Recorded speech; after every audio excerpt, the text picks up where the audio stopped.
Hey there. Since you are listening to this, you have found the YouTube channel for the Freakonomics Radio Network. If you are already a subscriber, thanks. If not, I hope you will consider becoming one. All you have to do is hit the button that says, subscribe. And if you want to enable notifications, go ahead and do that too. That way, you will be the first to know every time we publish something new.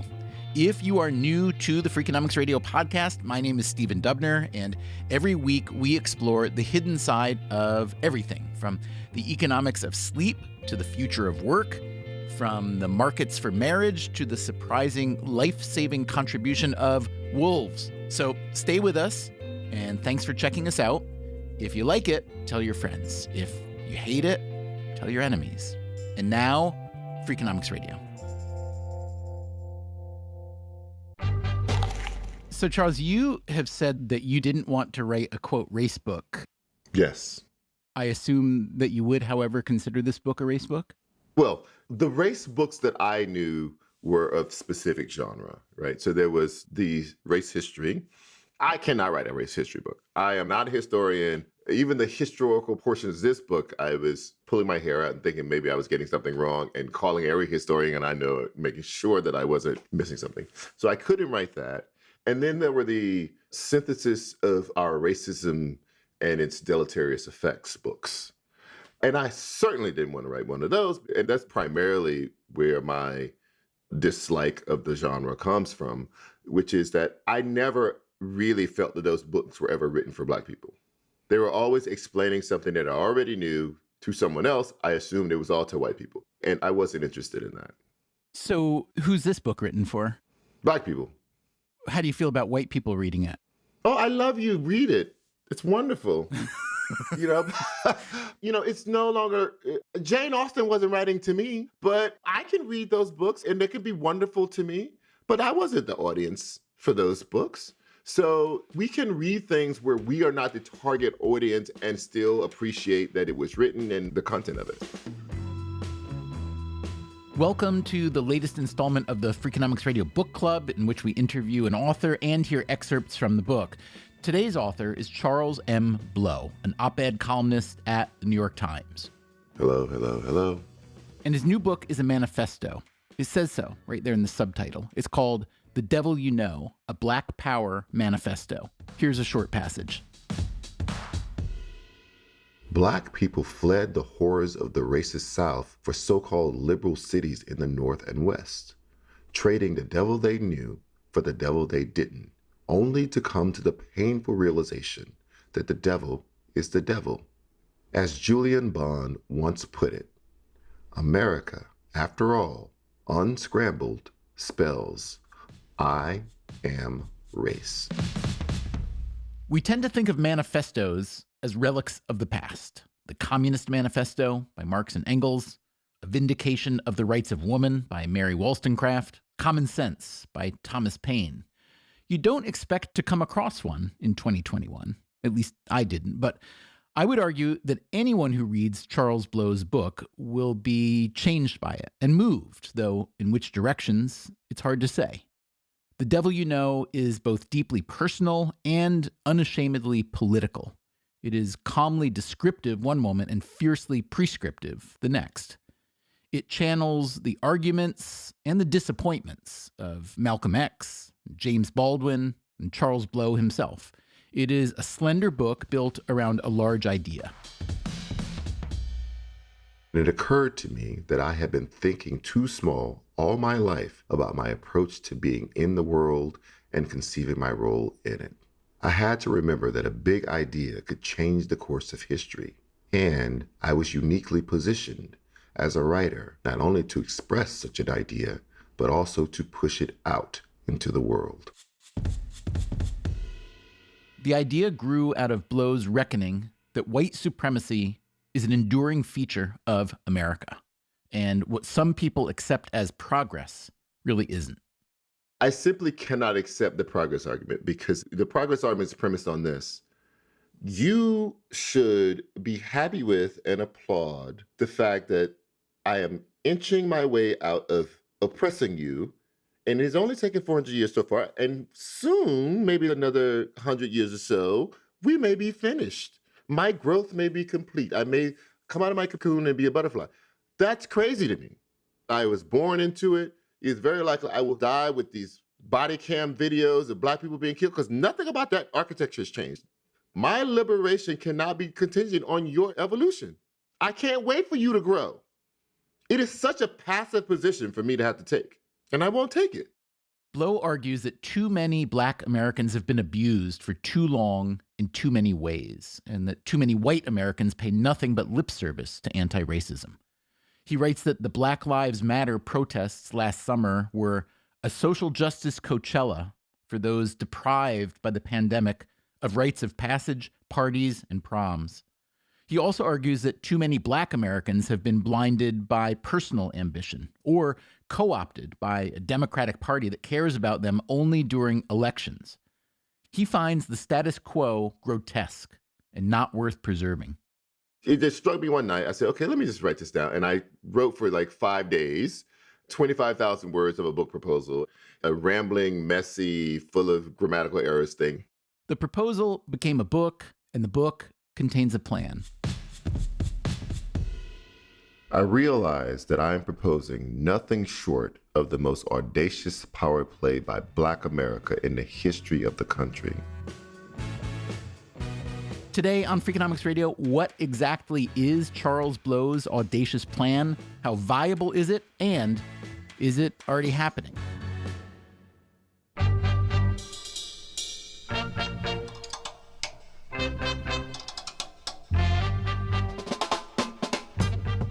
This is Freakonomics Radio, the podcast that explores the hidden side of everything. Here's your host, Stephen Dubner.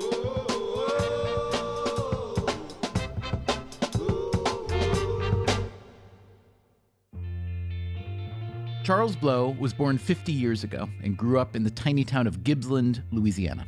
It was situated on the site of a plantation once owned by a Dr. Jasper Gibbs. Having grown up poor, to know that your ancestors were not necessarily poor, it's a strange thing. Blow's first book is a memoir called Fire Shut Up in My Bones. It was published in 2014. It didn't dawn on me until I was writing this book that the entire genealogy of my family are all freed Black men as far back as I can trace it. The great-great-great-great-grandfather in Alabama, he's the one who's said to have saved up money and bought his own freedom. Blow remembers once seeing an old family photograph, a cousin of a later generation. I flipped it over, and the date the picture was taken was on the back. It was in the middle of the Great Depression. And then the price of the frame, which was extraordinarily high. And then I started Googling inflation adjustments. And what Black man in the middle of the Great Depression has the money to spend on this ridiculously expensive frame? Charles was the youngest of 5 sons. His mother worked in a poultry processing factory before going back to school and becoming a home economics teacher. His father wasn't in the picture. He was, as Blow writes, a construction worker by trade, a pool shark by habit, and a serial philanderer by compulsion. Charles was a good student.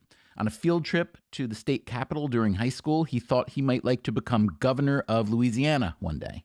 They took us to the governor's mansion, and Governor Edwards struts into the receiving room. And I was like, oh my God, this guy's so cool. He was running against David Duke. At one point, he says, the only thing David Duke and I have in common is we're both good under the sheets. And I was like, I want to be this guy.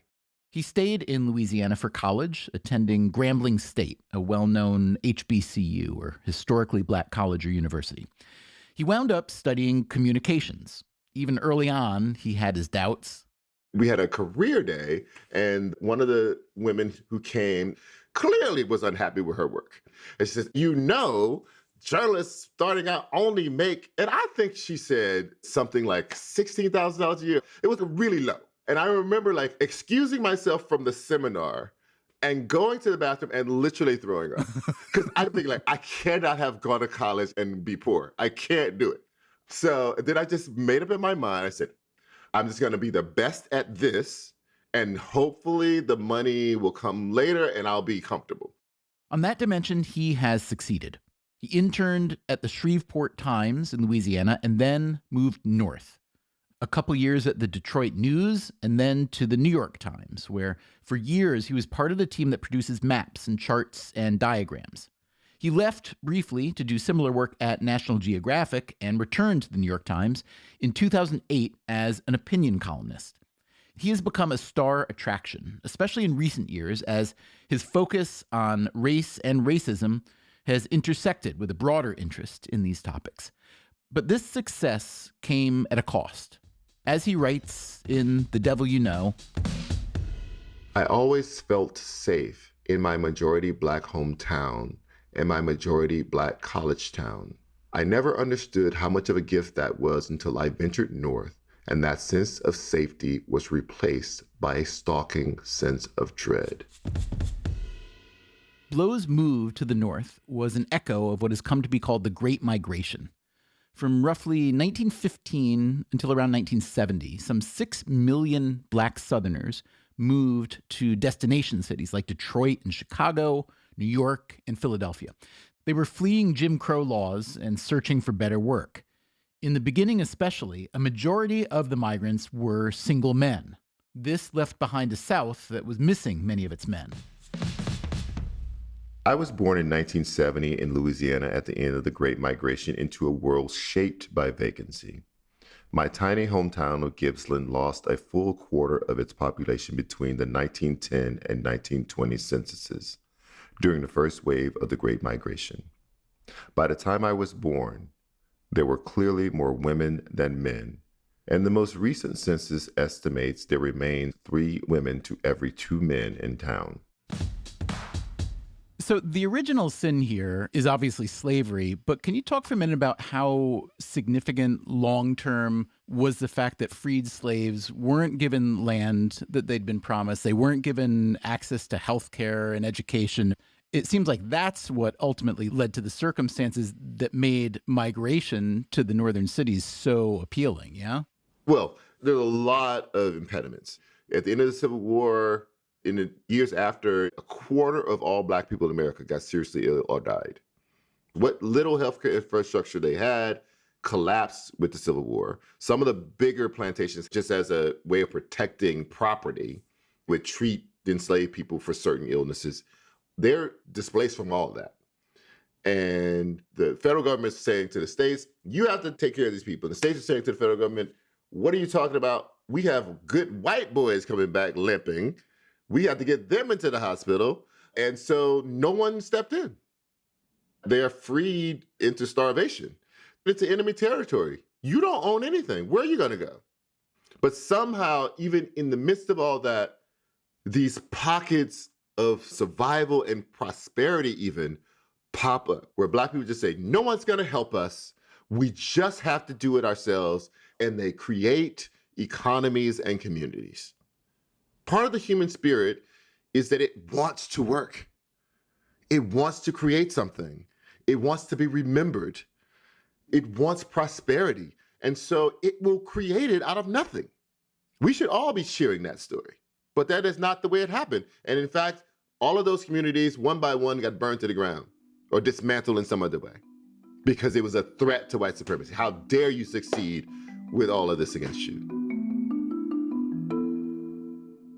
The destination cities up north, meanwhile, beckoned with higher paying work and a supposedly enlightened view on race.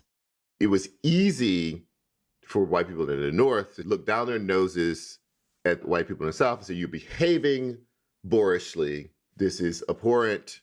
But when Black people showed up in real numbers in the north and the Midwest, they had to put their money where their mouth was, and they ended up using many of the very same tactics that the South had used. Housing segregation, educational segregation, massive police oppression. As Blow sees it, those tactics have created a 21st century that's less different from the 20th than we'd like to think. For 150 years, Black Americans have been hoping and waiting. We have marched and resisted. Many of our most prominent leaders have appeased and kowtowed.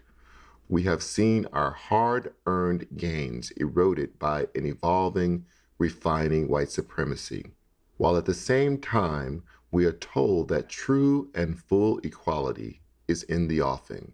But there is no more guarantee of that today than there was a century ago.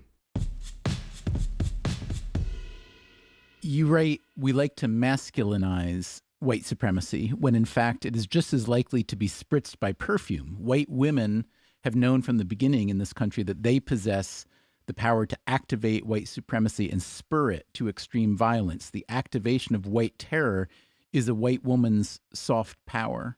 When you write in these categories, it's always with the unspoken, not all white people, not all Black people. But in the aggregate, this is true. 40% of all slave owners were white women.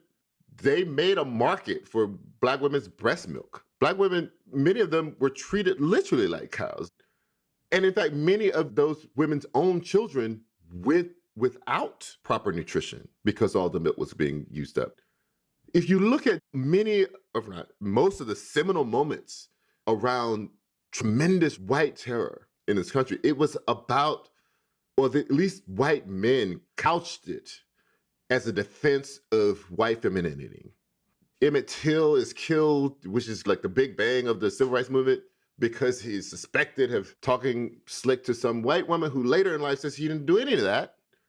Now you see the same thing popping up with these cell phone videos of largely women saying they're going to call the police on people, knowing full well that the police are the muscle. White moderates in the North and West plead their desire to be better allies, but they refuse to recognize that the system uses their very presence as a weapon, employing brutal police tactics in the name of keeping them safe, promoting hypersegregation and imbalance in the name of keeping them comfortable. They want to do something, but relinquish nothing. It's all an enormous pageant of faux probity in $80 yoga pants holding $8 lattes. They award themselves laurels for doing the least bit of labor to lessen the pain of an affliction rather than cure it. They focus on mitigating the impact of white supremacy rather than eradicating it. And in its worst form, this misdirected, milquetoast nursing and nannying tries to fix people, Black people, with whom there is nothing wrong other than being trapped in wastelands of despair, starved of access, opportunity, and resources. Among the wealthy who are thus inclined, they give a little and expect to be praised a lot. Before the Great Migration, the vast majority of Black Americans, perhaps 90%, lived in the South. By 1970, that number had fallen to roughly 50%. The standard argument holds that this migration was, on balance, worthwhile. Charles Blow's argument is that the experiment has failed.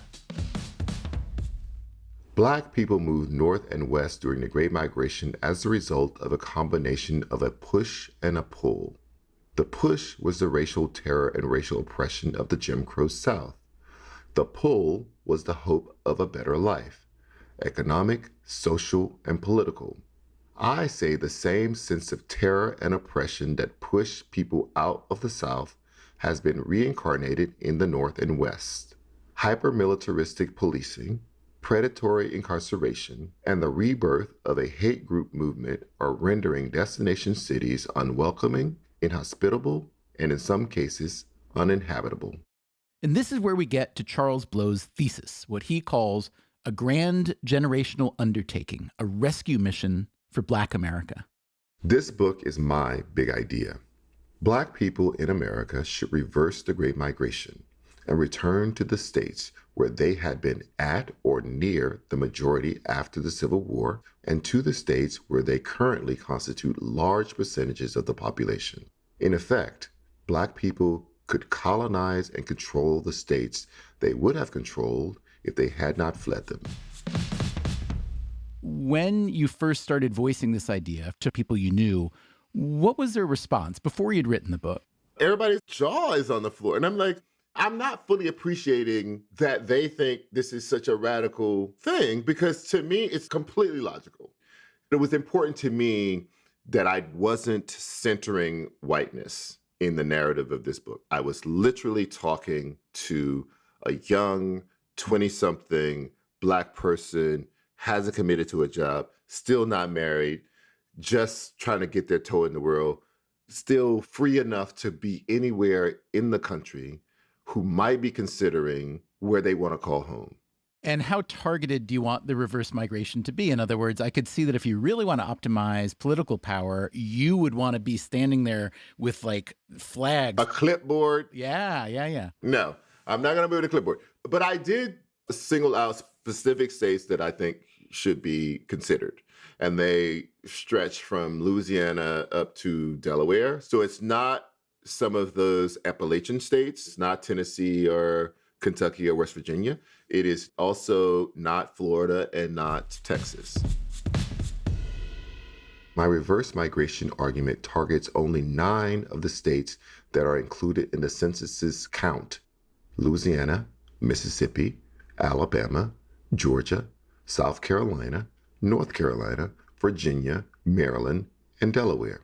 Specifically, I suggest gravitating to the major cities, arranged like jewels on a chain, which dot the Interstate 20, Interstate 95 corridor from Shreveport, Louisiana to Wilmington, Delaware.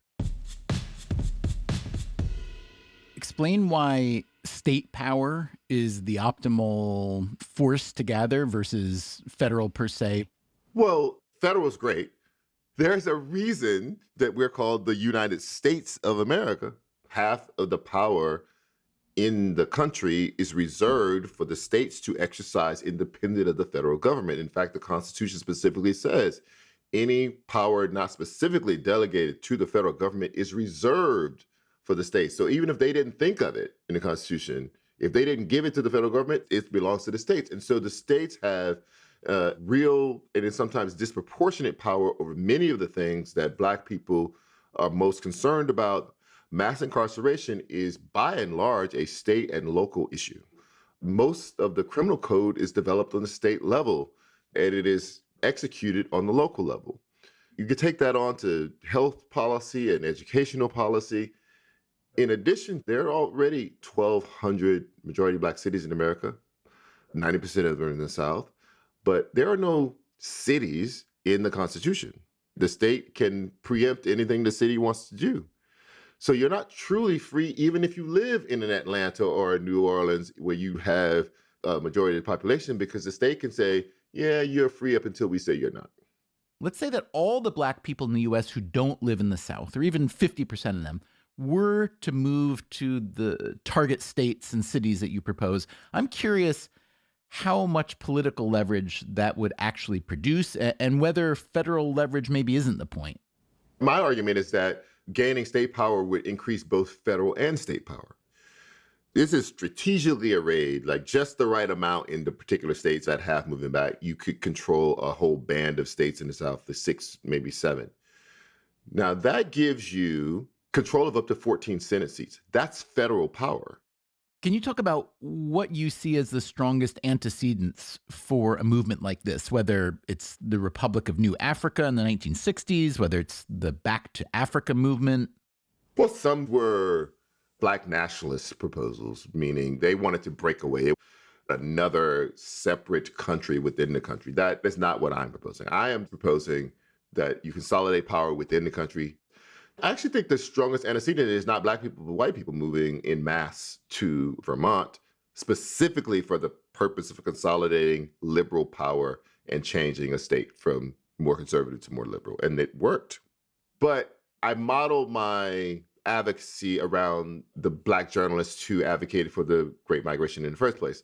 There is a long history of Black people using the press as a clarion call to reach out to Black people, and I'm trying to be part of that legacy. Here's a passage from The Devil You Know where Blow argues that this legacy of Black leadership has stalled, perhaps even curdled. I fear that Black activism is creeping towards its own form of elitism, a way of building strata and hierarchy of the supposedly woke over the supposedly asleep.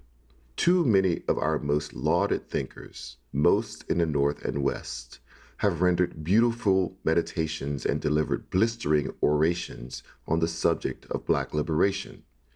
But in the end, many succumb to a certain monotony of urbanity and arrogance, a plaintive howling into the wind, the building of a case without action, the diagramming of a problem without a solution. Activism becomes an exercise in credentialing, a way of positioning in pursuit of power. These missives often represent as desperate longings by the authors to be anointed by white liberals and the white academy, collectives that address Blackness from a clinical distance, turning Black struggle into anthropology and Black pain into pedagogy. It seems to me that on the racial question, the white liberal has a nearly insatiable hunger for guilt-laden self-flagellation. In the same way, the white conservative has a thirst for absolution from legacy guilt and affirmation of current contempt. The markets to appease both are robust, but Black colonization of the South isn't a philosophy or an intellectual posture. It's an actual plan.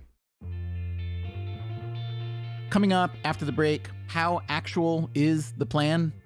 It would be disingenuous for me to say, oh, I've worked it all out down to the last period and I have your flights and your bus tickets. We'll be right back with Charles Blow and The Devil You Know.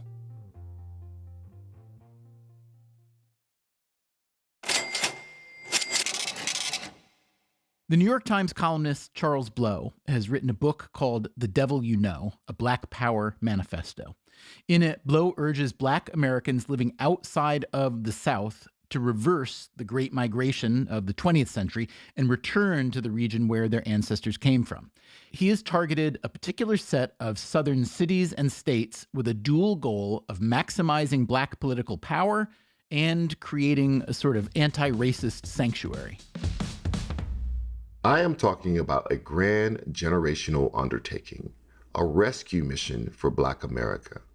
And that mission begins with the states, which are the true centers of power in this country, and as such control the lion's share of the issues that bedevil Black lives: criminal justice, judicial processes, education, healthcare, economic opportunity, and assistance.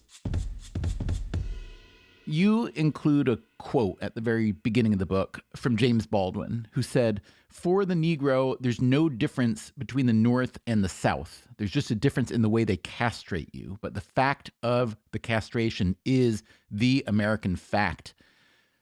Does that, to some degree, cut against your argument in the book, however?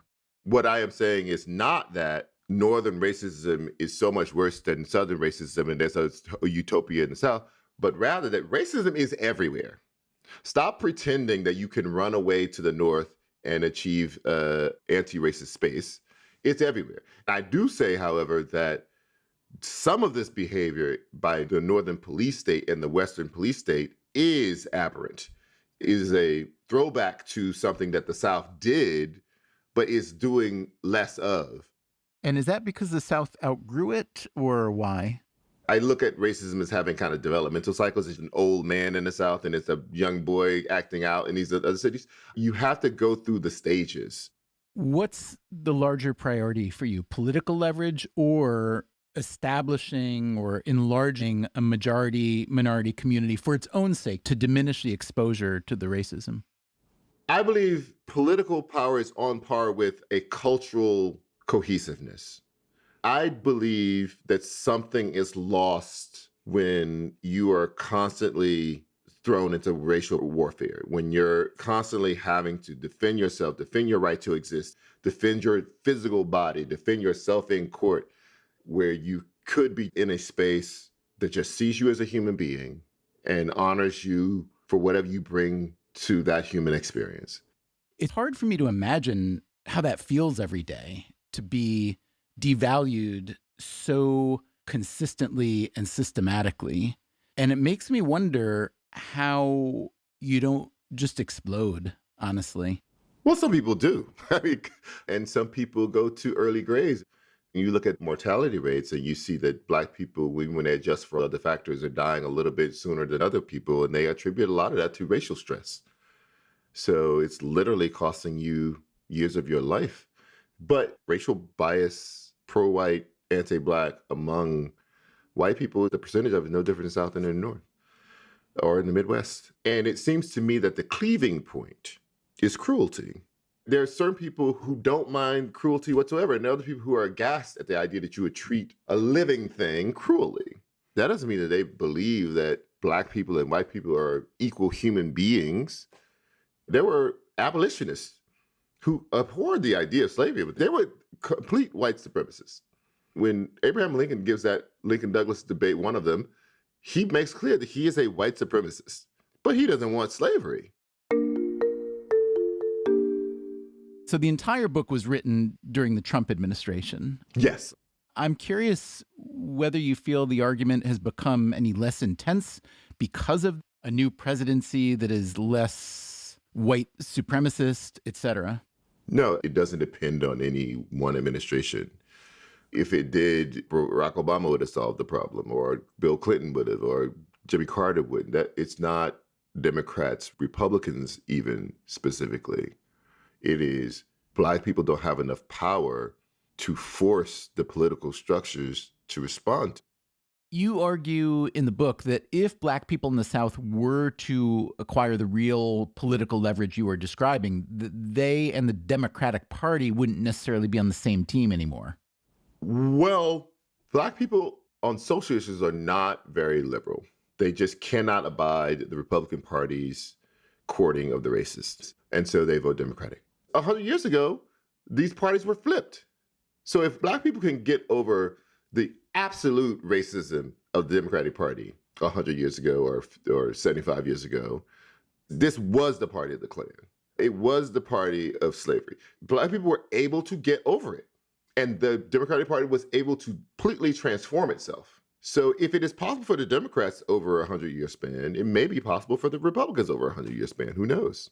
We often think that liberalism includes racial egalitarianism, and it does not. Just because I believe in fighting climate change and a woman's right to choose and that gay people should get married does not mean that I am necessarily also a racial egalitarian.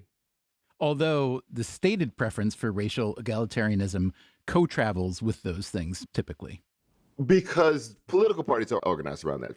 You've been taught that the coalition should include all those things. You can't belong to this party unless you buy every single thing we sell. But human beings operating their own lives pick up from whichever baskets they want to choose from and then leave things in the other basket.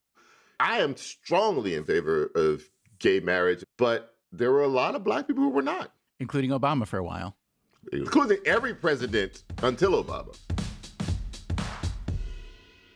In the decades preceding the Great Migration, not even racial oppression and racial terror were enough to dislodge Black people from the South.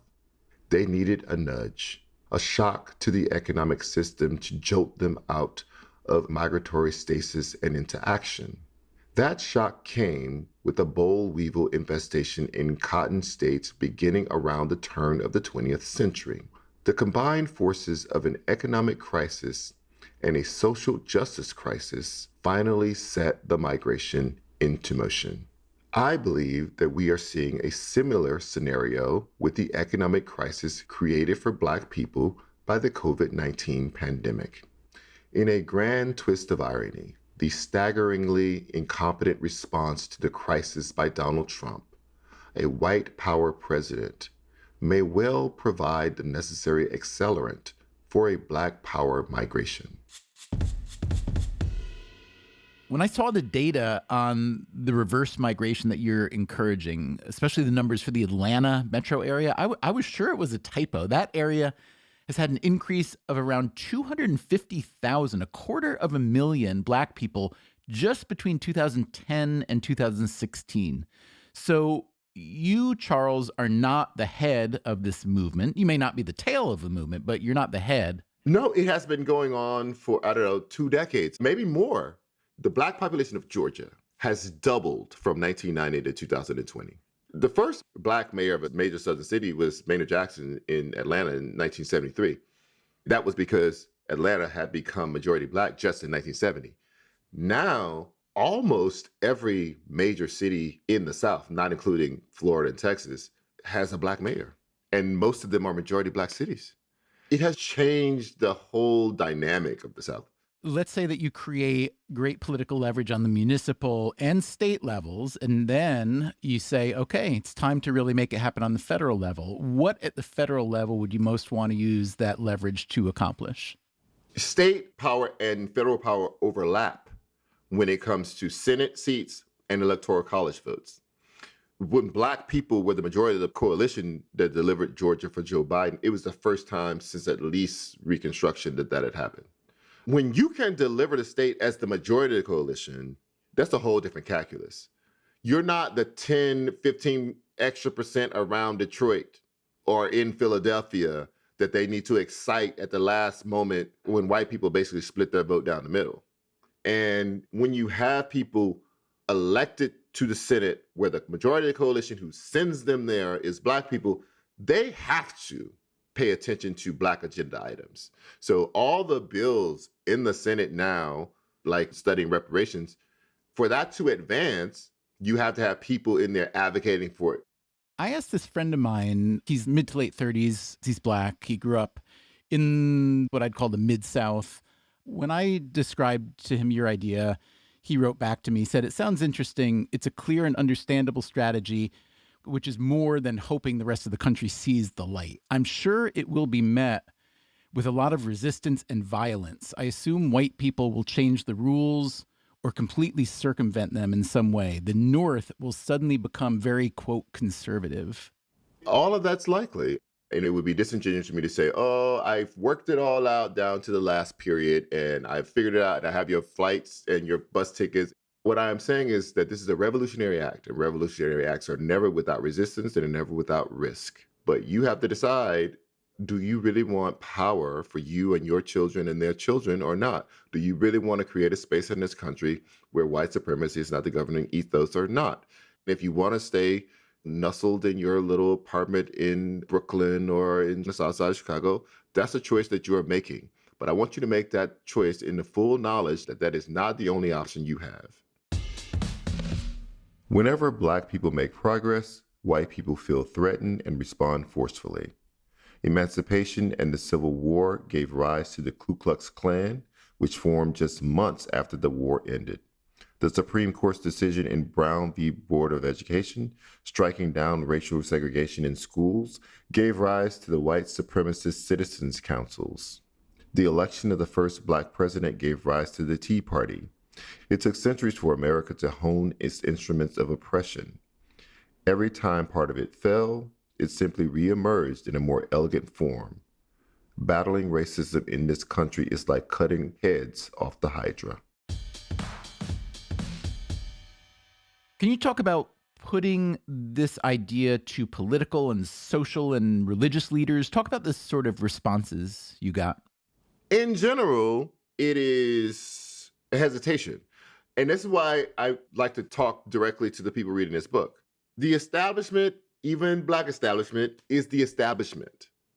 Their power is vested in the status quo.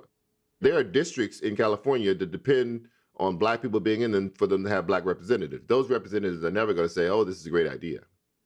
Black mayors of cities in the North and Midwest are never going to say, oh, this is a good idea. So I already know going into this, I cannot count on the establishment, including the Black establishment, to agree with me. And that includes Barack Obama, correct? I did not put it to Barack Obama because getting to Barack Obama is very difficult. You do write about him quite a bit in the book. You call him a feel-good Black leader who would allow white liberals to purchase absolution on the cheap. So my sense is that you don't feel that he would be interested in it, correct? My gut tells me no, but I don't know if he would be. Let's talk a little bit about the Obama presidency. One would think that the first Black president who was a Democrat would have addressed racism in a way that would satisfy or at least address a lot of the problems that you've identified in the book. Let's say that's the assumption. How would you judge the actual accomplishment then toward that goal?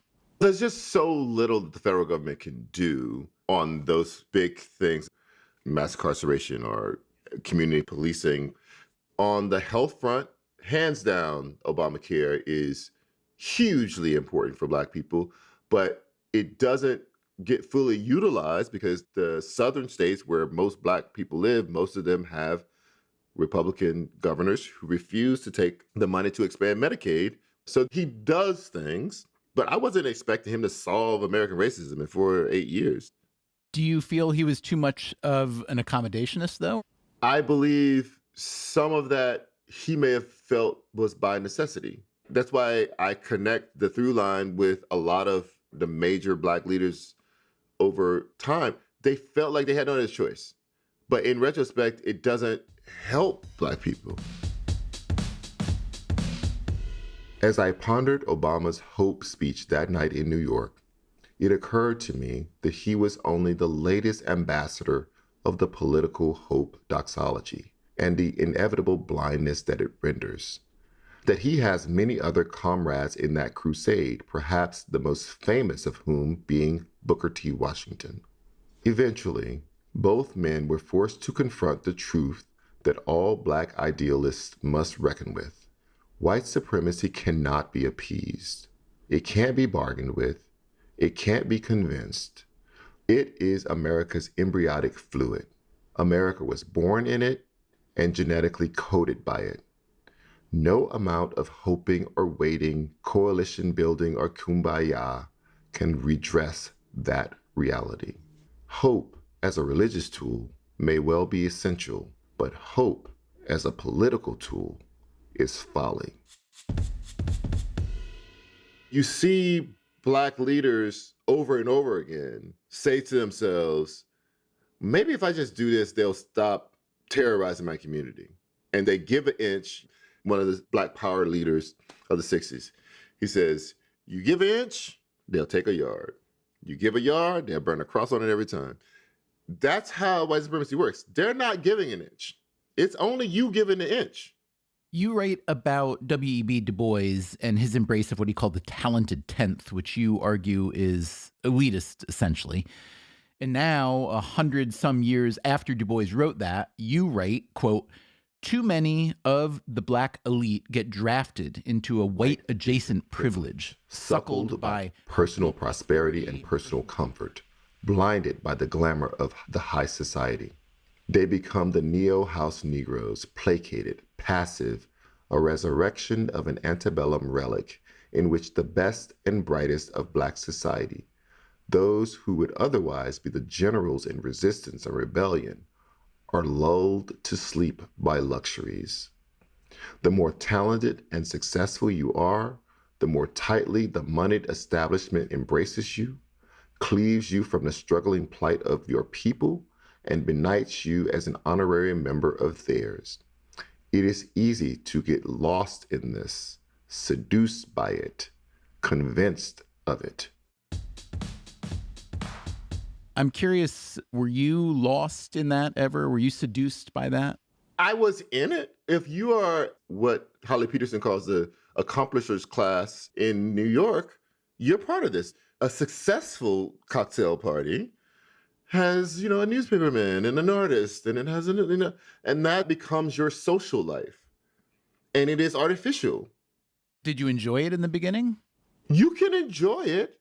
A lovely glass of wine with beautifully made crudité is wonderful. And you go home comfortable and buzzing from the adrenaline and the aura of it all. And yet the masses of Black people have not been helped by that one bit. And you see your own success, this becomes the talented 10th fallacy. If I just succeed, that will be the shining light for everybody else. My coattails will drag other people into prosperity. That's not true. The reason that they're not prospering is not because they don't have an avenue, is because they're being actively suppressed. And someone has to actively start fighting that oppression.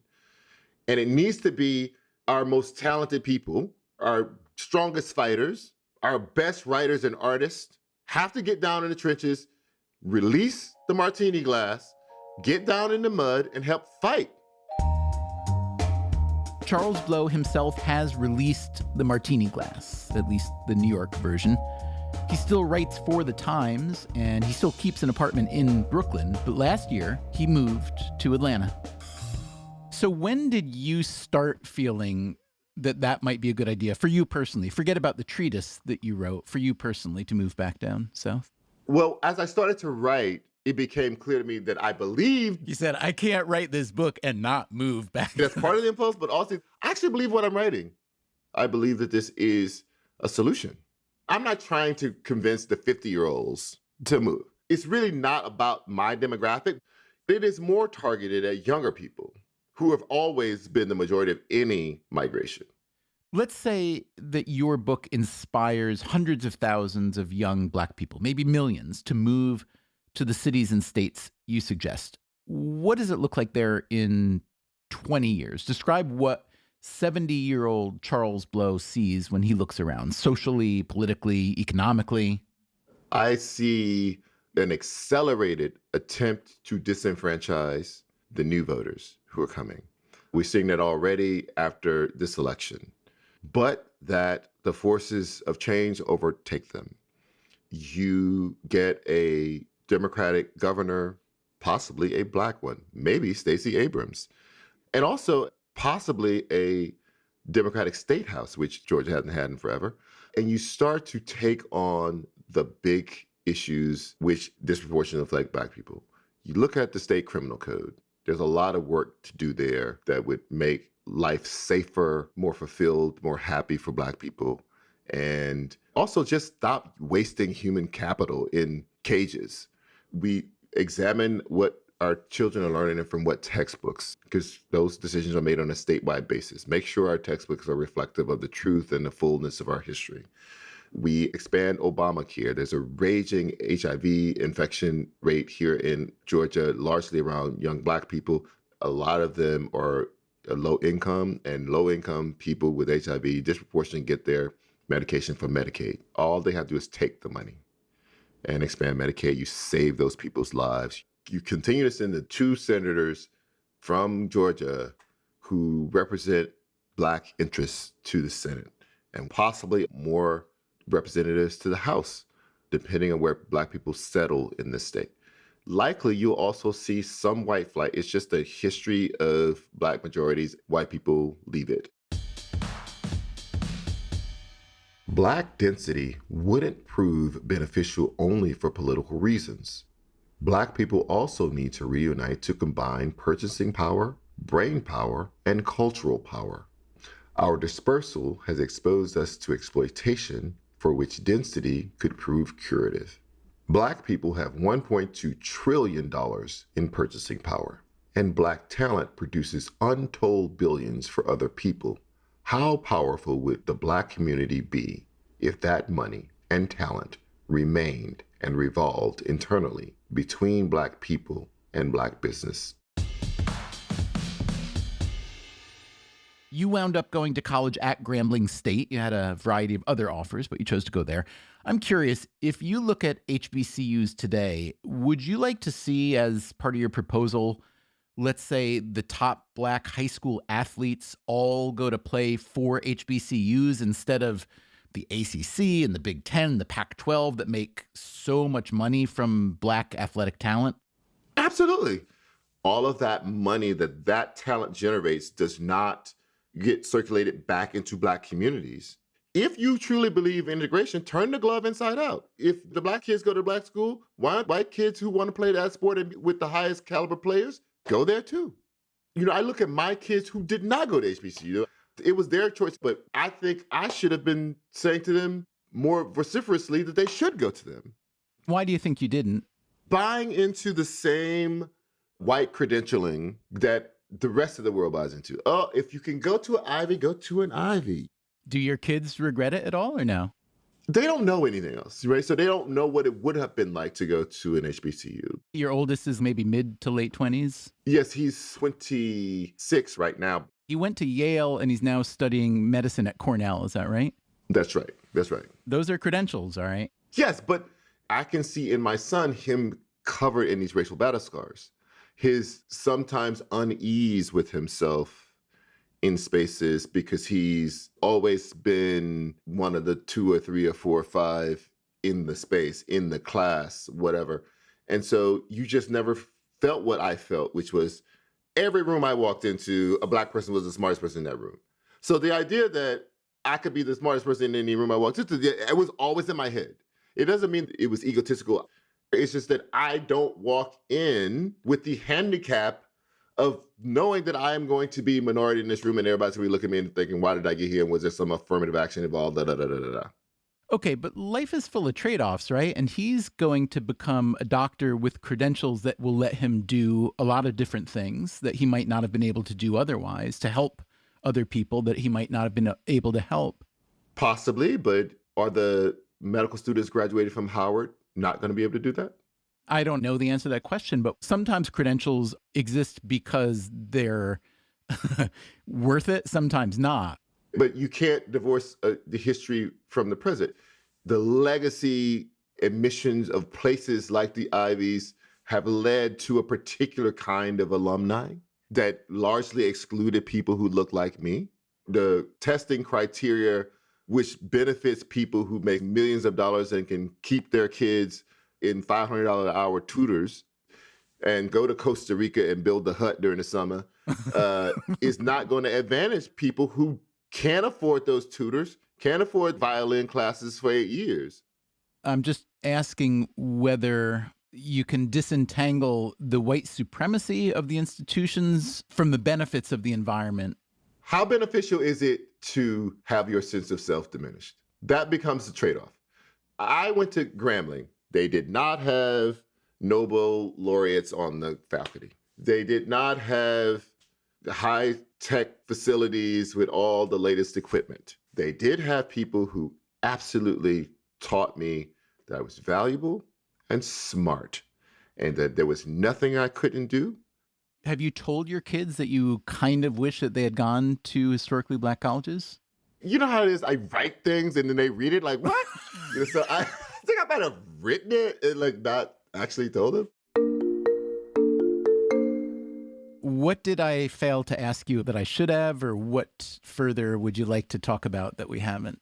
Well, I like to make this point, which is I am not suggesting that people would be moving back into a utopia. Because if white majorities created racial utopias, every white person in America would be prospering.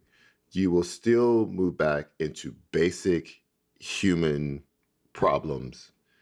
You will still have poverty. You'll still have crime. You'll still have income inequality. That's just the human condition. But it is undeniable to me that it is better not to live under white supremacy than it is to live under it. Because in the aggregate, the people who don't live under it do better than those who do. And I am saying, if racism is almost universal in this country, it is better to consolidate your power, that you have enough power to actually fight it than not. And here is one last passage of Charles Blow reading from The Devil You Know. We need a block of states, a region in which we and our children are equally conditioned to success, support, and safety.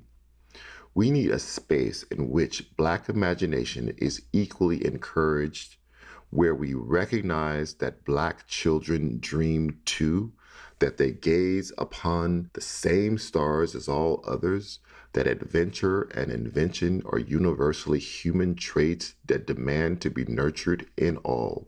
The Black story must be much more than slavery, oppression, and poverty. It must be so much bigger than the part of our literature white America chooses to reward.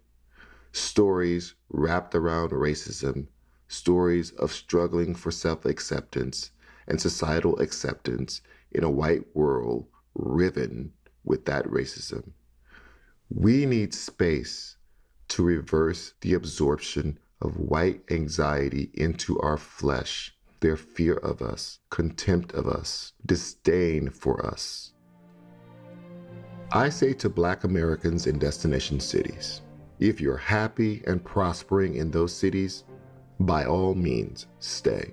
If you feel physically safe, economically secure, culturally celebrated, and spiritually edified, you have found your home. But if that is not your lived experience, if you have tired of fighting the same battle that your parents fought, there is another option that is not only viable, but desirable. As Frederick Douglass once wrote about escaping slavery, I prayed for 20 years but received no answer until I prayed with my legs. Black people must pray with their legs.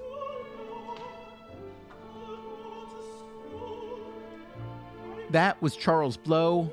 His book is called The Devil You Know, A Black Power Manifesto.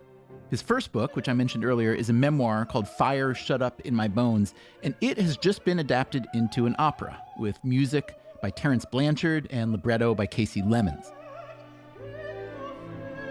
It opens at the Metropolitan Opera in New York this September. It will be the first opera by a Black composer ever to be performed at the Met. Here's a taste, courtesy of the production, from a 2019 dress rehearsal at the Opera Theater of St. Louis.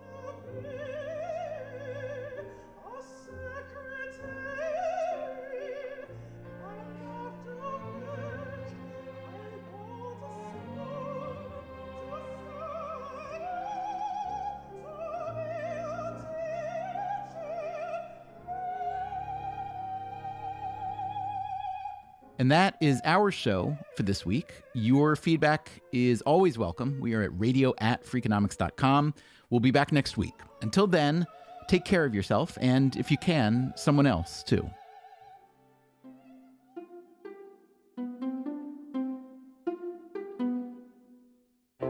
Freakonomics Radio is produced by Stitcher and Renbud Radio. This episode was produced by Brent Katz. Our staff also includes Allison Craiglow, Mark McCluskey, Greg Rippin, Zach Lipinski, Mary Duke, Matt Hickey, and Emma Terrell.